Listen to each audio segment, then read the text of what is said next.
Esta es la historia de cómo un saludo arrogante hundió un crucero de lujo y transformó a su capitán en el hombre más odiado de Italia. Es la crónica de un palacio flotante de 450 millones de euros, una mole más larga que el Titanic, con más de 4.200 almas a bordo. No se hundió por un iceberg en la inmensidad del Atlántico, sino por la vanidad de un hombre frente a la costa de una pequeña isla italiana. Esta es la increíble historia de cómo un capitán abandonó su barco y de los héroes anónimos que se negaron a hacerlo. Mientras miles de personas luchaban por sus vidas en la más completa oscuridad, él ya estaba en un bote salvavidas, mirando todo desde la orilla. El Costa Concordia no era un barco cualquiera, era una maravilla de la ingeniería y el lujo moderno. Inaugurado en 2006, fue el crucero más grande construido en Italia hasta ese momento. Con 290 metros de largo, 17 cubiertas y espacio para más de 3.700 pasajeros, era una auténtica ciudad flotante que prometía el paraíso en el mar. Contaba con 1.500 camarotes, 5 restaurantes, 13 bares, un teatro de 3 pisos, casino e incluso un simulador de Fórmula 1. Su nombre, Concordia, pretendía simbolizar la armonía y la paz entre las naciones de Europa, una promesa que se haría pedazos en una fría noche de enero. Al mando de esta colosal estructura estaba Francesco Schettino, un capitán con más de una década de experiencia en la naviera. Se le consideraba afable y carismático, quizá demasiado. Algunos pasajeros que habían viajado con él lo describían con una actitud más de animador que de oficial, un chanta, como lo definió una superviviente argentina. Era un hombre al que, como se descubriría más tarde, le encantaban los gestos grandilocuentes, creyendo que así se ganaba el favor de la tripulación y los pasajeros. Pero esa noche, el 13 de enero de 2012, su necesidad de impresionar lo empujó a cometer un error fatal. Ese día, el Concordia había zarpado del puerto de Civitavecchia para un crucero de una semana por el Mediterráneo. A bordo viajaban 3.206 pasajeros y 1.023 tripulantes, familias, parejas de luna de miel y turistas de todo el mundo. Lo que debía ser el viaje de sus vidas, para muchos, se convertiría en su última noche. La tragedia se desencadenó por un favor. El jefe de camareros, originario de la isla de Giglio, le pidió al capitán Schettino si podía desviar el barco para hacer un saludo marítimo.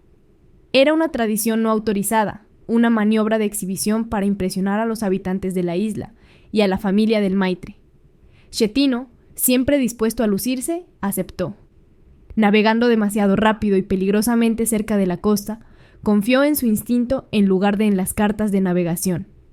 Para colmo, en el puente de mando, justo en ese momento, se encontraba una invitada no registrada, una joven moldava, amante del capitán, cuya presencia distrajo aún más una operación ya de por sí delicada. A las 21:45, hora local, el gigante de 114.500 toneladas impactó. El costado de babor del Costa Concordia se estrelló contra un arrecife submarino. La colisión abrió una herida mortal en el casco, una brecha de 53 metros. Los pasajeros que cenaban sintieron una sacudida violenta, un estruendo, y de repente la oscuridad. Las luces se apagaron y el barco comenzó a inclinarse de forma alarmante. Lo que siguió fue una gestión del desastre, marcada por la mentira y la demora. Durante casi media hora, los anuncios por megafonía insistían en que era un simple fallo eléctrico y que todo estaba bajo control. Pero el barco se escoraba más y más, y el pánico se apoderaba de todos.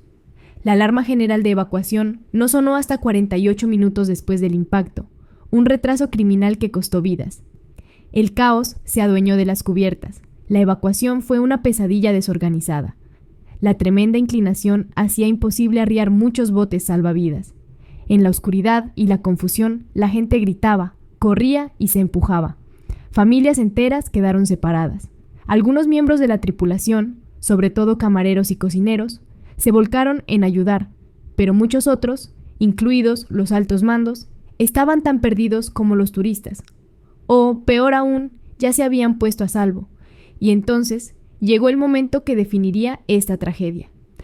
Mientras cientos de personas seguían atrapadas en el laberinto mortal del barco, El capitán Francesco Schettino ya estaba en tierra firme.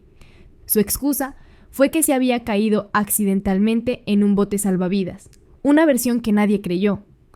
Fue entonces cuando su nombre quedó grabado en la infamia, gracias a una llamada telefónica que dio la vuelta al mundo. Desde la Capitanía de Puerto, el oficial de la Guardia Costera Gregorio De Falco contactó a Schettino. Guardi Schettino, che lei si è salvato forse dal mare, ma io la porto veramente molto male, faccio passare l'anima di guai. Vado a bordo, cazzo! Comandante, per cortesia. No, per cortesia, lei adesso prende e va a bordo. Mi assicuri che sta andando a bordo. Io sto andando qua con la lancia dei soccorsi, sono sotto qua, non sono andato da nessuna parte, sono qua. Che sta facendo, comandante? Sto qua per coordinare i soccorsi. Che sta coordinando lì? Vado a bordo, mi coordini i soccorsi da bordo. Schettino nunca regresó. En el vacío de liderazgo que dejó el capitán, surgieron los verdaderos héroes. Mientras Schettino observaba desde la seguridad de la orilla, muchos tripulantes se quedaron para ayudar. Músicos como Giuseppe Girolamo, de 30 años, cedieron su puesto en un bote salvavidas a una familia con niños. Murió esa noche. El violinista Sándor Fejer ayudó a varios niños a ponerse sus chalecos salvavidas antes de que el mar se lo llevara. En tierra, los 1.500 habitantes de la pequeña isla de Giglio se convirtieron en un ejército de rescatistas. Abrieron las puertas de sus casas, escuelas e iglesias para acoger a más de 4.000 náufragos ateridos de frío y en estado de shock. Los equipos de emergencia trabajaron sin descanso durante días, buscando supervivientes entre los restos. Lograron rescatar a una pareja de recién casados surcoreanos y a un tripulante con una pierna rota que llevaban más de 24 horas atrapados. Al final, la tragedia dejó un saldo de 32 muertos y 157 heridos. La imagen del coloso blanco, semihundido y humillado frente a la costa, se convirtió en un símbolo mundial de negligencia. El juicio fue inevitable. Francesco Schettino fue el único acusado principal por homicidio involuntario múltiple, naufragio y abandono del barco. Intentó culpar a su tripulación y a supuestos fallos técnicos, pero las pruebas eran abrumadoras.